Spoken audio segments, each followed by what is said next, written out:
যতটা পারি এখনো ঠাকুরমশাই আসেনি, পুরোহিত আর কি, ঠাকুরমশাই এখনো আসেনি।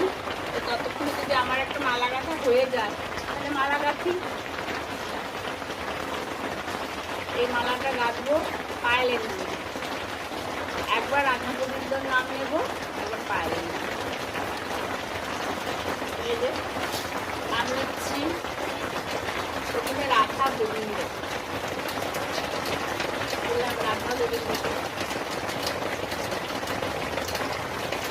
পায়েল। ফুচকাটার নাম না বলেন না, পুরোটাই রাধা গোবিন্দ আর পায়েল। রাধা গোবিন্দ পায়েল।